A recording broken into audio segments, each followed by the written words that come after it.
Hello, I'm back with another video, and I shaved the beard off my stupid face, so I guess that's my curse to the planet. Um, yeah, anyways, I'm gonna make a video today about, I'm gonna say something about Alex Jones. I was gonna make a video about it, but there's not enough to make a video about, so I'm just gonna say something about it. I'm gonna make a video about masculinity and why we need masculinity. First things first, Alex Jones. He's currently had a debacle with the Dallas police. Actually, they weren't the police, they were federal agents. Basically crooked cops abusing their power. And regardless of how you feel about the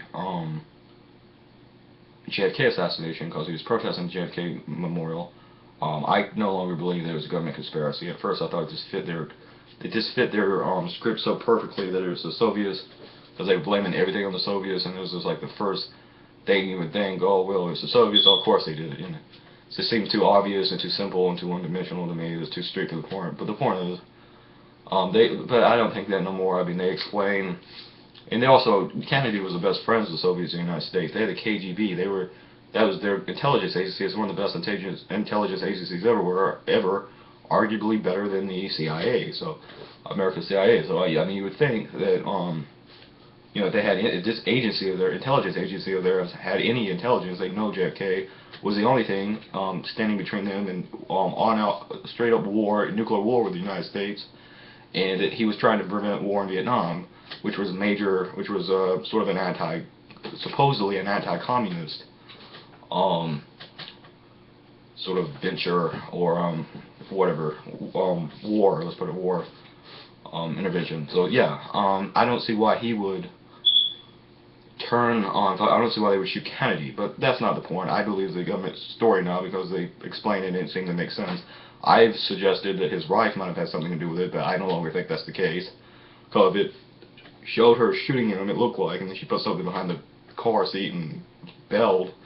I don't know, whatever. The point is, that's bullshit. Obviously, it's whatever. The point is, regardless of how you feel about that, you really should support Alex Jones here. Go watch his videos, the Alex Jones video, because he did have his First Amendment rights violated here, quite obviously.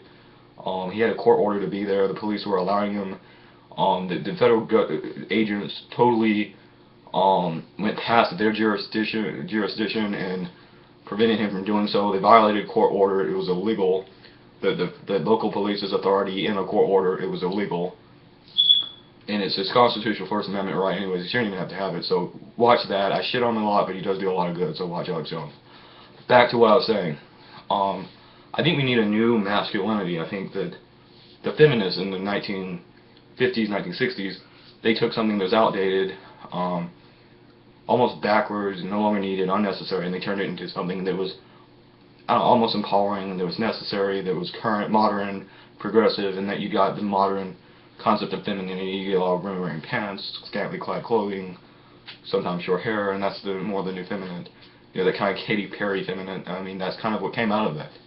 And part of what they did with the new feminine, was they had an extinct specific set of values, and they had a new image. They redefined its image. I think that's what never happened with men. We never had enough masculinity.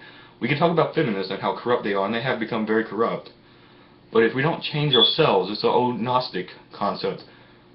Examine yourself, okay? And you can't change what's outside of you until you have changed what's within you. And that's an old concept, Gnostic concept. That you have to make sure you have to check your own house. You have to be in charge of your own house. You have to clean up your own house, and then you can start trying to take care of others. But you can't first. So I mean, I think men need a new concept, a new masculinity. They need a new specific, distinct set of values. They need a logical, controlled aggression.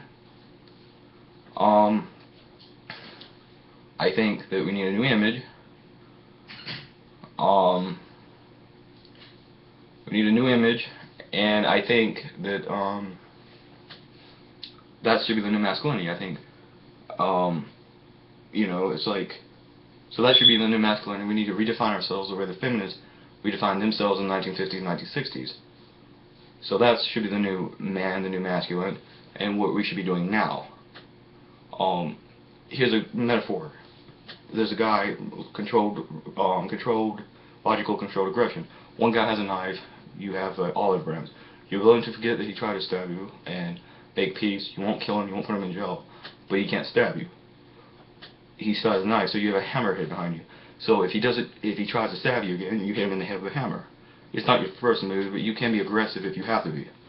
So that's part of it, and part of it is also freedom. I don't know if I already said this, but it's freedom, and it's I think also kind of a love almost for your fellow men, not just women the way we're taught to be, but for men, and a value to see men, not only women as equal to men, but men to women equal to women. And I think women in some ways can value more from some of this masculinity than even men can. A lot of women need to be far more masculine than what they are. It's become very pathetic. But the point is, I think that's the new masculinity that we need. Sex positive. The feminists are very sex negative. I think we should probably be very sex positive. At the same time, we should try to discipline or control our own, have some discipline about our own sexuality that we're way too into sex. I mean, you know, like men who say things like, you know, oh, I like her to piss on me and things. I mean, no, don't say that. You know, even if you do, I mean, saying it's only going to do the opposite. You just sound fucking pathetic. Don't do that.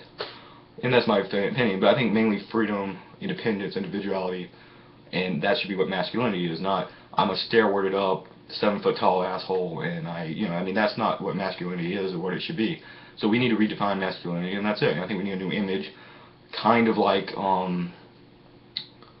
lot of ways. For example, the Dark Prince, the true story of Dracula, the main character, the guy that plays Dracula in the Dark Prince. That's kind of what the new masculine should be, and that's what I think. Shawn Michaels is another example, and he got booed for a little bit because they thought he was too gay. Yet the other guy hit, oh man, they hit the camera. I guess that's okay. You know, things like Johnny Depp, Brad Pitt, these characters. That's kind of what the new man should be, and that's what I'm talking about. So, P666.